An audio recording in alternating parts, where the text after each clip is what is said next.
আল্লাহ একদিন আজরাইলকে জিজ্ঞেস করলেন, হে আজরাইল, বনি আদমের রূহগুলো তুমি কবজ করেছো, দায়িত্ব তোমার।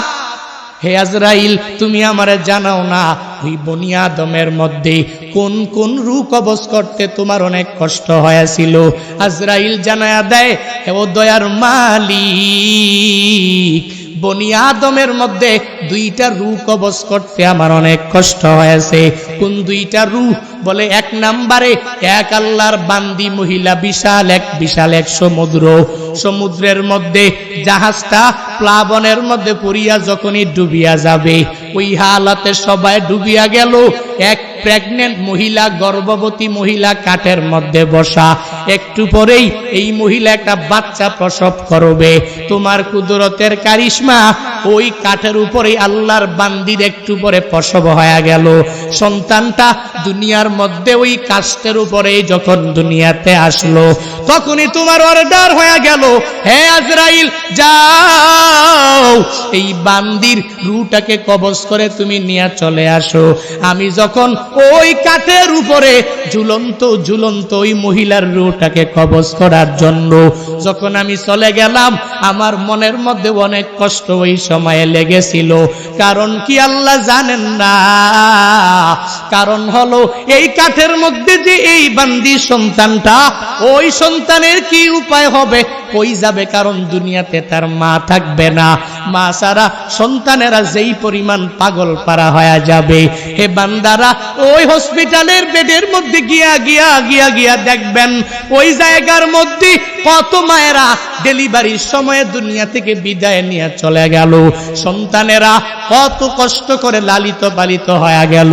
কারণ দুনিয়াতে মা নাই। মা ছাড়া সন্তানটা দুনিয়াতে টিকে থাকতে পারে না।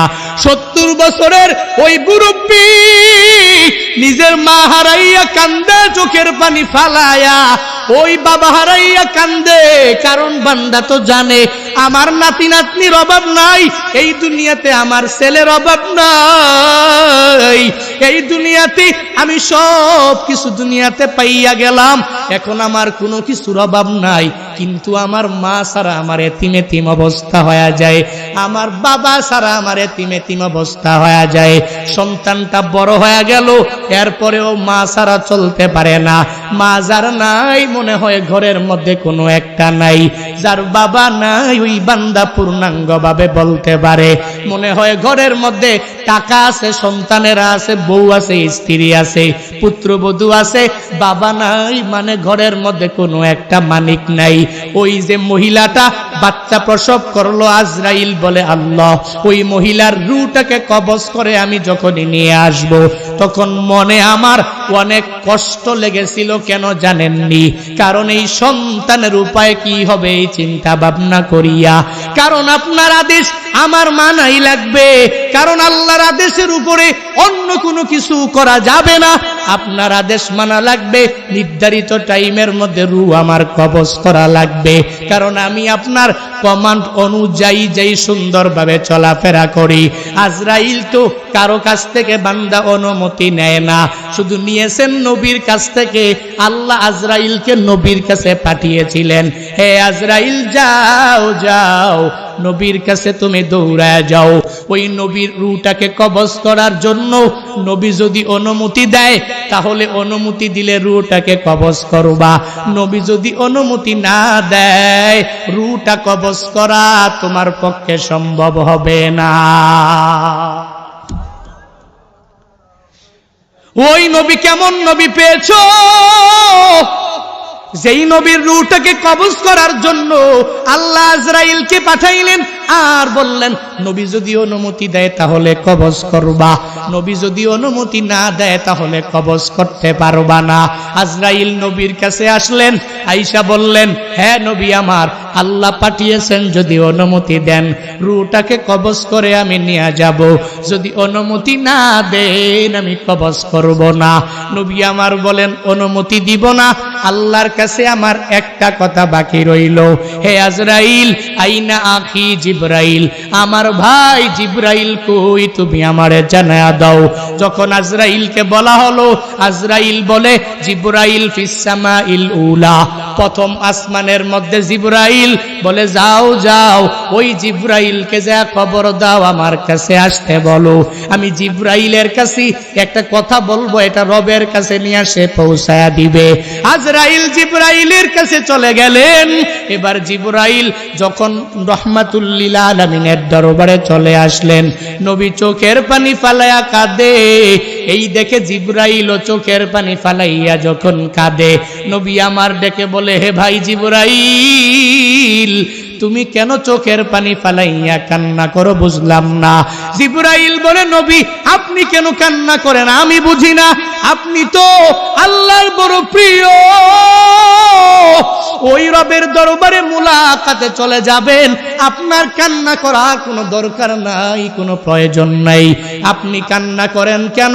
যখন জিবরাইল নবীকে জানায়া দেয়, নবী আপনার তো কান্না করার কোনো প্রয়োজনই নাই, ওই রবের মুলাকাতে যাবেন, ওই রবের সাক্ষাতে আপনি চলে যাবেন, তাহলে কান্না তো আপনার দ্বারা মানায় না গো নবী আমার। যখন নবীকে এই কথা বললেন, নবী বললেন, আমি কেন কান্দি পরে বলবো। হ্যাঁ জিবরাইল, হ্যাঁ আমার ভাই, আপনি কেন কান্না করেন আমি বুঝলাম না। জিবরাইল দেখে বলে, পয়গম্বর,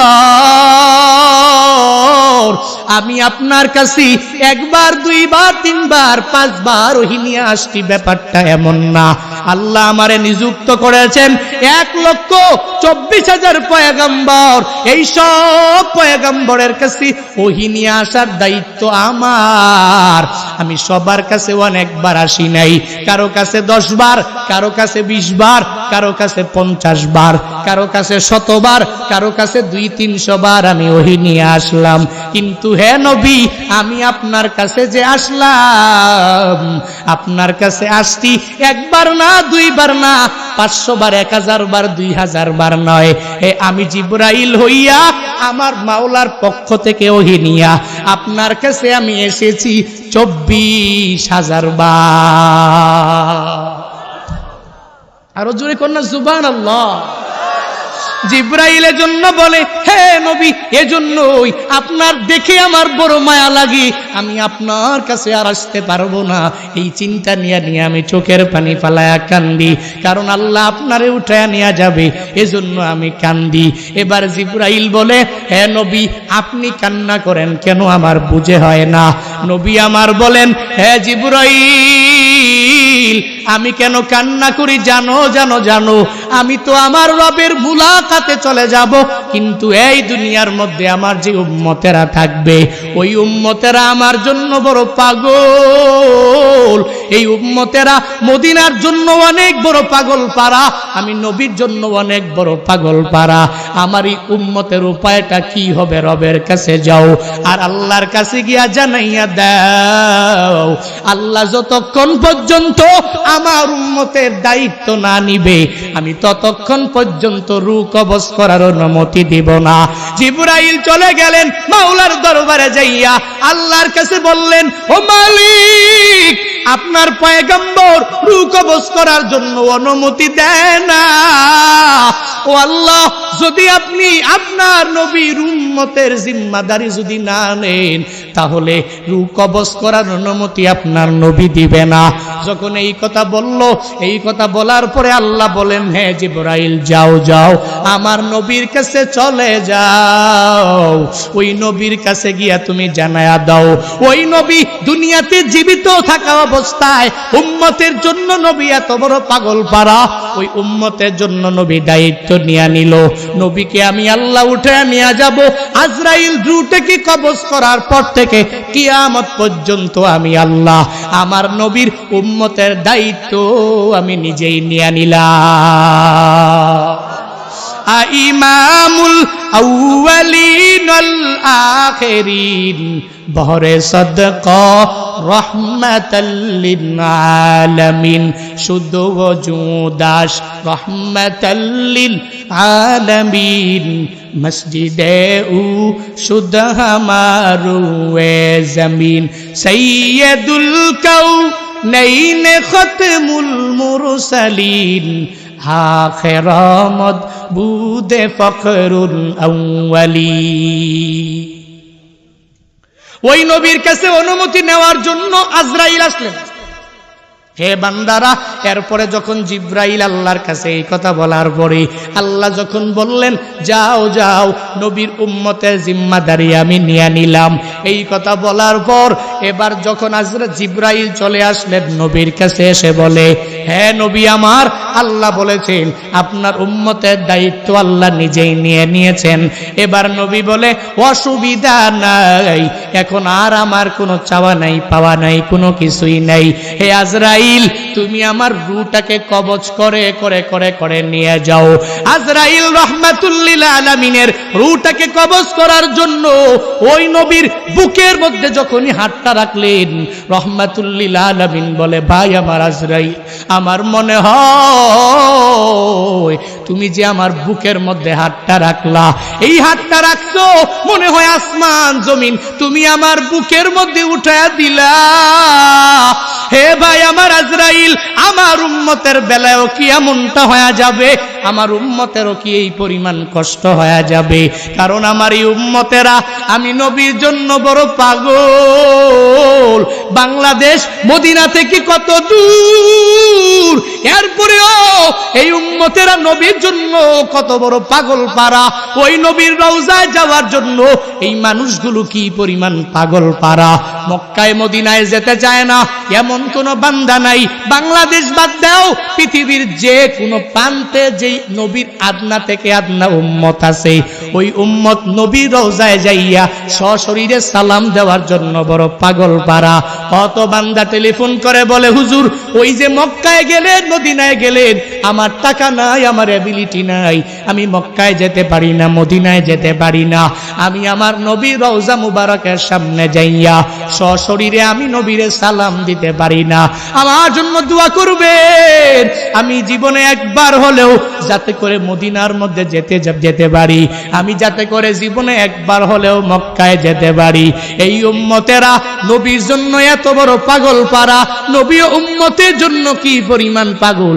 নবী আমার ডেকে বলে, হে আজরাইল শুনে নাও, আমার উম্মতের বেলাও কি একই পরিমাণ কষ্ট হয়ে যাবে?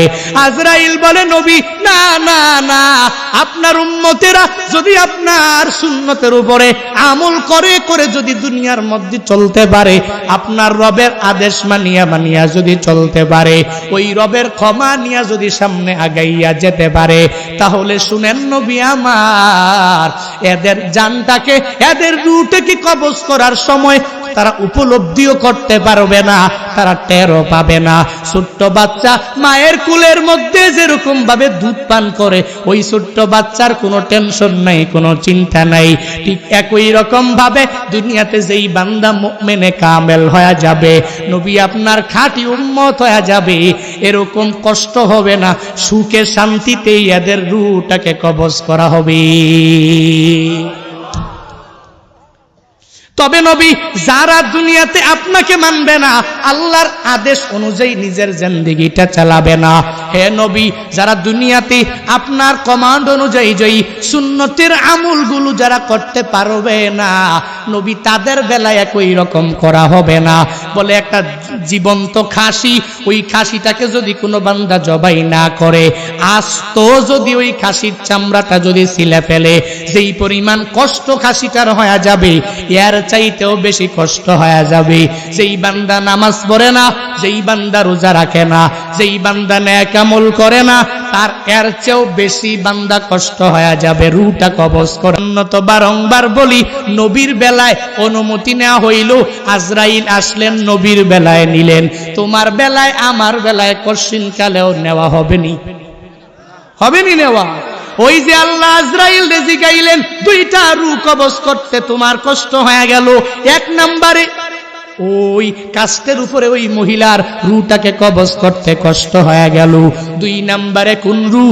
আজরাইল জানায়া দেয়, হে আল্লাহ, বাচ্চা সাদ্দাত 300 বছর লাগাইয়া কত দামি কল্পিত স্বর্গ দুনিয়াতে বানাইলে, কত টাকা পয়সা দিয়া, কত কষ্ট করিয়া এত বড় কল্পিত স্বর্গ দুনিয়াতেই স্বর্গ বানালেন, এত সুন্দর করে বানালেন। ওই বাদশা সাদ্দাদও ওই জায়গার মধ্যে যেতে পারে নাই। যখন নিজের ঘোড়াটা নিয়া সব কাজ কমপ্লিট করে স্বর্গের মধ্যে ঢুকবে, একটা পা ঘোড়ার উপরে আর একটা পা তার স্বর্গের মধ্যে রাখলো। এমন অবস্থায় আল্লাহ বলেন, হে আজরাইল যাও যাও, ওই সময়ে সাদ্দাদের রূহটাকে তুমি কবজ করে নিয়ে আসো। আজরাইল বলে, মালিক ওই সময়ে সাদ্দাদের রূহটা কবজ করতে আমার কষ্ট লেগেছিল। কারণটা কি জানেননি? কারণ হলো এত কষ্ট করিয়া টাকা পয়সা দিয়া স্বর্গ বানাইলো, এই স্বর্গের মধ্যে ঢুকার মতো অ্যাবিলিটি তার হয় নাই। একটা পা ঘোড়ার উপরে আর একটা পা সে রাখলো তার স্বর্গের মধ্যে, ঘুইরা ঘুইরা দেখবে ওই পরিমাণ হায়াতটাও সে পাইল না। আল্লাহ বলেন, হে আজরাইল তুমি জানো না? তুমি তো জানো, শুধু উপরের খবরগুলো, ভিতরের খবরটা তো জানো না।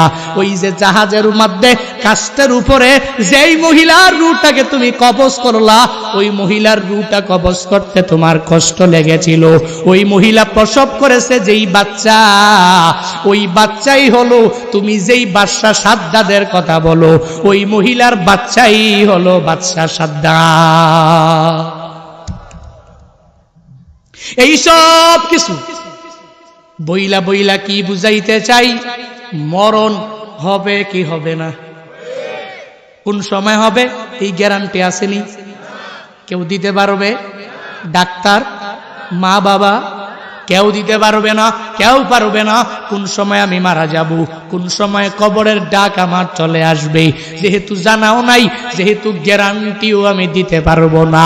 আল্লাহ এজন্যই স্মরণ করে করে জানায়া দেয়, তুই ছিলি কি, হলি কি, বানাইলাম কি, কই যাবি, কোন দিকে দৌড়ে যাবি। কুনতুম আমওয়াতা ফাহিয়াকুম সুম্মা ইউমিতুকুম সুম্মা ইউহয়িকুম মিনহা খলাকনাকুম ওয়া ফিহা নুঈদুকুম ওয়া মিনহা নুখরিজুকুম তারাতান নুকরা।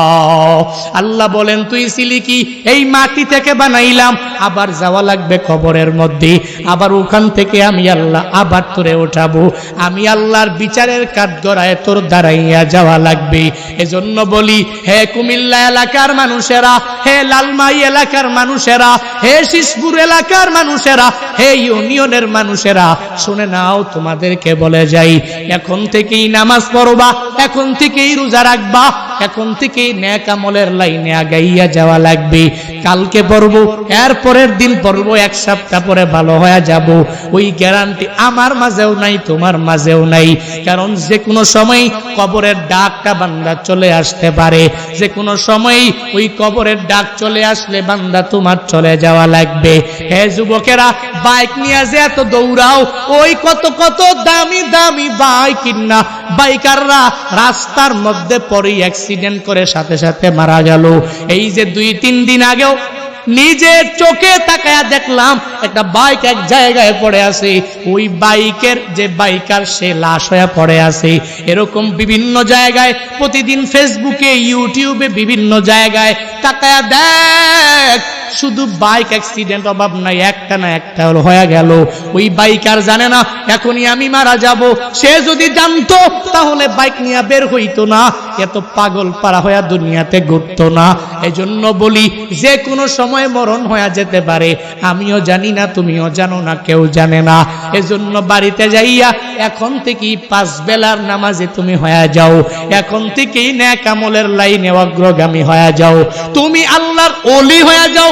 আমি বলি না সর্বোচ্চ লেভেলের তাকওয়াবান হয়ে যাও, আমি বলি না পারবা না, তবে এতটুকু কি পারবা না, 5 বেলার নামাজের শিডিউল করিয়া প্রতি মাসে কেন তোমার 1 বেলা নামাজ ছুটে যাবে? রমজানের 30টা রোজা একটা কেন বান্দা তোমার ছুটে যাবে? তোমার নেক আমলগুলো, আল্লাহর আদেশগুলো তুমি কেন মানতে পারবা না? আল্লাহর নিষেধগুলো থেকে নিজেকে কেন তুমি বিরত রাইকা রাইকা চলতে পারবা না? যেই হুজুরেরা, যেই পুরুষেরা, যেই নারীরা 5 ওয়াক্ত নামাজ পড়ে, রোজা রাখে, নেক আমল করে করে সময়টা কাটায়, তার তো এত লস হয় না। দুনিয়া বিলাইনে সে অনেক ঠকে যায় এমনটাও বান্দা নয়। তুমিও তো ঠকবা না। কেন ঠকবা?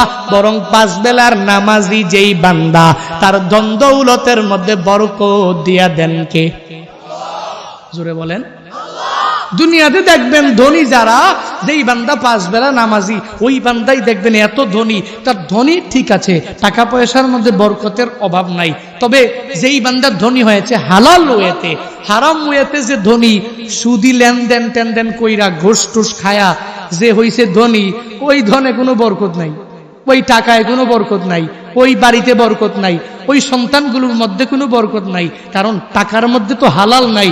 হালাল ওয়েতে ধনী হও, ওই বান্দাই 5 বেলার নামাজি, সে হালাল ওয়েতে ধনী হয়েছে, টাকা পয়সা যা হয়েছে, নিজের সংসারের মধ্যে শান্তির কোনো কমতি নাই। যে হারাম ওয়েতে ধনী হয়, ওই ধনে কোনো বরকত আছে? বরকত আছে বলেন? আপনি একটু এলাকায় দেখবেন, সমাজে দেখবেন, বিভিন্ন জায়গায় দেখবেন, যা যেই লোকটা ধনী, বিচার করবেন 2 জন লোক, 2 জনের মধ্যে 2 জনই ধনী। একজনে 5 বেলার নামাজি, আর একজনে সুদি লেনদেন করে ধনী হইছে, আর একজনে হালাল ওয়েতে ধনী হইছে ব্যবসা করে। যে ব্যবসা করে ধনী হইছে, দেখবেন তার পরিবারে শান্তির অভাব নাই। সুদি লেনদেন করে যে বিল্ডিং দামি দামি দামি সব কিছু করছে, বানাইছে ঠিকই, কিন্তু ওই জায়গায় কোনো বরকত নাই। ছেলেও কথা শুনে না, মেয়েও শুনে না, নাতি নাতনিরাও শুনে না, সব বেপরদায় চলাফেরা করে। সে বলে ডান দিকে, পরিবার বলে বাম দিকে, সে বলে সুজা যা, পরিবার বলে বাঁকা যা। ঠিক কিনা? বরকত বিলকুল। তবে এটা ঠিক, সুদি লেনদেন না করলে অল্প সময়ে খুব বড় লোক হওয়া যায় না, নাকি? হায় হায় হায়, সমাজে সুদের সয়লাভ, হায় হায়, টাকায় টাকা আনে। আরো 1-2 বছর 3 বছর আগে আমি আমার বাড়ির মধ্যে যাওয়ার পরে, এক আল্লাহর বান্দার ঘর, ঘরটা একেবারে নাজুক পরিস্থিতি, মনে হয় ভেঙে পড়ে যাবে। বড় মায়া লেগে গেল, এই মানুষটা এত কষ্টের মধ্যে চলাফেরা করে। মায়া লাগলো, মনে মনে রবের কাছেও দোয়া কইরা দিলাম, আল্লাহ এই লোকটার দিকে তুমি একটু তাকাও না, এত গরিব কেন, এই যে কত কষ্ট করে এই ঘরের মধ্যে বান্দা সময়টা কাটায়। 1-2 বছর 3 বছর পরে হঠাৎ করে বাড়িতে যাইয়া এক আল্লাহর বান্দার সামনে যখন পড়ে গেলাম, ওই লোকটা বলল, ওই যে বিল্ডিং দেখছেন নিচলার মাঝখানে? বলে দেখলাম তো। দেখছেন? এই যে বিল্ডিং দেখছেন 2 তলা। কয় 2 তলা দেখলাম তো। কি হয়েছে? ওটা কার জানেন? কার? ওই যে 2 বছর আগে যেই লোকের বাসায় গেছিলেন, একরে কষ্টে চলে, কোন রকম চলে, ওই লোকের 2 তলা বিল্ডিং হয়েছে এখন। আমি বললাম কেমনে কি রে, এত টাকা কোত্থেকে আসলো তার? কয় জানেন না? কয় না। কয় কিছু জমি ছিল, জমিগুলো বিক্রি করছে, কিছু টাকা হয়েছে, এখন এই টাকা এমন ভাবে সুদে লাগায়, পুরা ইউনিয়নের প্রত্যেকটা লোক জানে। কয় যার টাকা লাগবে তার কাছে যাও, তার কাছে পাঠায় দাও। লাখে 30। লাখে কত? বাহ, লাখে 30 তো 10 লাখ হইলে মোটামুটি, নাকি? ফায়দা কি কম না বেশি? বাপরে বাপ, বড় লোক সে হইবে না তো আমি হইব নাকি? কি পরিমাণ! হায় হায় হায়, আল্লাহ মাফ করুক, সকলে পড়ি আমিন। লেনদেন করে, সুদি লেনদেন করে, এবার এলাকায় তার নামই হয়েছে সে সুদি। পুরো এলাকায় সুদ টুদ খায়া। একদিন আমার সামনে পড়লো যখন, আমি বললাম চলতেছে কেমন দিন কাল? হুজুর খুব ভালো, এখন খুব ভালো। বাপ রে বাপ, 2 তলা বিল্ডিং, 3 তলা কাজ ধরবো তো, টাইস করা শেষ। হায় হায় হায়, বা বিল্ডিং বানাইলো দামি ঠিকই, কিন্তু এটাতে বিলকুল কোনো বরকত হবে না। 1 দিন 2 দিন 5 দিন 1 সপ্তাহ 1 মাস হতে পারে, কিন্তু মনে রাখতে হবে হালাল ইনকামের মধ্যে যেই পরিমাণ বরকত, হারাম ইনকামে বিলকুল কোনো বরকত আছে। তুমি সুদের টাকায় পাশাদে গড়ো, ঘুষ ছাড়ো না, দিন দুঃখী না খেয়ে মরে খবর রাখো না।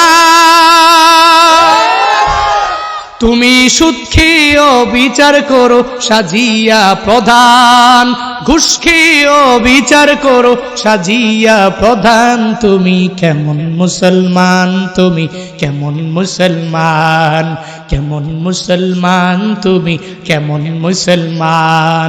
তুমি রমজান এলে রাখো না রোজা, দিনকে করো আঘাত, পয়সা করির নেই তো অভাব, দাও না তো যাকাত। তুমি ইমানদারির বড়াই করো নেই তোমার ইমান, ইমানদারির বড়াই করো নেই তোমার ইমান। তুমি কেমন মুসলমান, তুমি কেমন মুসলমান, কেমন মুসলমান, তুমি কেমন মুসলমান। তুমি নবীর উম্মত দাবি করো সুন্নাহ মানো না, নবীর অপমানে তোমার হৃদয় কাঁদে না। তুমি বিজাতীয় সংস্কৃতিতে সপেছো পরাণ, বিজাতীয় সংস্কৃতিতে সপেছো পরাণ। তুমি কেমন মুসলমান, তুমি কেমন মুসলমান, কেমন মুসলমান, তুমি কেমন মুসলমান। নামাজের সাথে নাই পরিচয়, মানো না কোরআন, নামাজের সাথে নাই পরিচয়, মানো না কোরআন। তুমি কেমন মুসলমান, তুমি কেমন মুসলমান, কেমন মুসলমান, তুমি কেমন মুসলমান। ঠিক কিনা? মুসলমান দাবি করতে চাই, লাগবে কি? নামাজ, লাগবে কি? রোজা, লাগবে কি? নবীর সুন্নতের উপরে আমল, লাগবে কি? সুদ মুক্ত উপার্জন, লাগবে কি? ঘুষ মুক্ত উপার্জন। পারবো তো ইনশাআল্লাহ? ওই রবের ক্ষমা পাওয়ার জন্য রবের দিকে দৌড়ে যাব, আর জান্নাত পাওয়ার জন্য যেই কাজগুলো করা লাগবে ওই কাজগুলো বেশি বেশি করব। মৃত্যুর কথা স্মরণ করব বেশি বেশি। পারবো না ইনশাআল্লাহ? মৃত্যুর কথা বেশি বেশি স্মরণ করব, এবং ওয়াজ মাহফিল হয় এগুলোর বিরোধিতা করব না, যারা করে এদেরকে সাপোর্ট দিব। আশেপাশে অনেকে আছে গুনগুনায়া সুরে সুরে 2-3 জনে মিলা মিলা বলে এত মাহফিল দিয়া কি হয়, এত বক্তা দিয়া কি লাভ, এত ওয়াজ দিয়া কি লাভ। বিভিন্ন ব্যক্তিরা দেখবেন বিভিন্ন জায়গায় স্লোগান দেয়, এই এত বক্তা দিয়ে এত মাহফিল দিয়ে কি হয়, সারা প্রতিদিন মাহফিল হয়, এত দিয়ে কি হয়। হায় হায় হায়, বুঝের বড় অভাব, বুঝের বড় অভাব। আরে এত মাহফিল দিয়ে কি হয় এই কথা কেন বলো? তুমি আরো বলবা মাহফিল বেশি হবে, মসজিদ বেশি হবে, মাদ্রাসা বেশি হবে, নেক আমলের মার্কাজগুলো বেশি হবে। কারণ ওখানে হারাম ওয়েতে কোনো কথা বলা হয় না, হালাল কথাগুলো বলে, মানুষকে আমলের লাইনে বেশি বেশি বক্তারা বুঝায়। হ্যাঁ, এখন 1 দিন 2 দিন 3 দিন 4 দিন 5 দিন 6 দিন একটা মানুষের কানের মধ্যে যদি বারবার নামাজের কথা বলি, বারবার মৃত্যুর কথা বলি, বারবার রোজার কথা বলি, বারবার যদি নেক আমলের কথা বলি, একদিন এই বান্দা বলবে এই এত নামাজের কথা বলে, দেখি এক বেলার নামাজে যায় দেখি না, হায় হায় দেখি রোজা একটা রাইখা দেখি না, দেখি একদিন তাহাজ্জুদ পড়ে দেখি, ইশরাক একদিন পয়রা দেখি, আউয়াবিন একদিন পড়ে দেখি, নেক আমল একদিন কইরা দেখি, দান সৎকার একবার কইরা দেখি। এই যে দেখি, এই দেখিটাই বান্দাকে আস্তে আস্তে আস্তে আস্তে হিদায়াত নামক দৌলত দিচ্ছে। একটা ওয়াজ মাহফিল থেকে একটা মানুষ যদি হিদায়াত পায়, এবং আগে নামাজ পড়তো না এখন নামাজে যায়, আগে রোজা রাখতো না এখন রাখে, আগে নেক আমল করতো না এখন করে, আগে মিথ্যা বলতো এখন বলে না, আগে গালিগালাজ করতো এখন করে না, আগে জুয়া খেলতো এখন করে না, আগে সুদ খাইতো এখন খায় না, আগে ঘুষ খাইতো এখন খায় না। একটা মানুষ যদি হিদায়াত নামক দৌলত পাওয়া যায়, তাহলে তোমার মতো 5-6 জনে মিল্লা বললা এত মাহফিল দিয়ে কি হবে? আমি বলি এই মাহফিলের কারণেই তো এই ব্যক্তিটা একজন হেদায়াত পাইলো, তো এই মাহফিল কবুলের জন্য ওই একটা ব্যক্তির হেদায়াতেই যথেষ্ট হয়ে যাবে, আর কিছু লাগবে না। আমি আমার এই মিশন নিয়ে ঘুরি, একটা মানুষকে যদি নামাজি বানাতে পারি, রবের কাছে বলতে পারবো সে নামাজ পড়তেছে, ওই নামাজের সওয়াবটা তো আমার আমল নামে আসবে। এই জন্য ওই চিন্তা নিয়ে, ওই মিশন নিয়ে চলি ভাই, ওই মিশন নিয়ে কথা বলি। আল্লাহ ওই মিশন নিয়ে মৃত্যু পর্যন্ত কথা বলার তৌফিক দান করুন। সকলে পড়ি আমিন। আরো জোরে বলেন। এশা নামাজের আজান হবে, আজানের পরে নামাজ হবে, এখানে হবে না? নামাজ এখানে হবে, নামাজের পরে কে আছেন বক্তা? মুস্তাক করেছেন নামাজের পর পরই, মাশাআল্লাহ, উনি নামাজের পর পরই আপনাদের এখানে বয়ানে উঠবেন, এখানে বয়ান করবেন। সো আপনারা থাকবেন তো ইনশাআল্লাহ? আসছেন তো ওনার জন্যই জানি, সুন্দর কথা বলবে, হ্যাঁ খুব সুন্দর আপনাদেরকে বুঝাবে, ধৈর্য সহকারে বসবেন, সবাই সুন্দর করে মাহফিলটাকে সফল করে তারপরে বাড়ি যাবেন। আল্লাহ আমাদের সব ভাইকে কবুল করুক, মঞ্জুর করুক। সকলে পড়ি আমিন। এই কথাগুলোর উপরে আল্লাহ বক্তাকে আমল করার তৌফিক দান করুক, শ্রোতাদেরকে আমল করার তৌফিক দান করুক।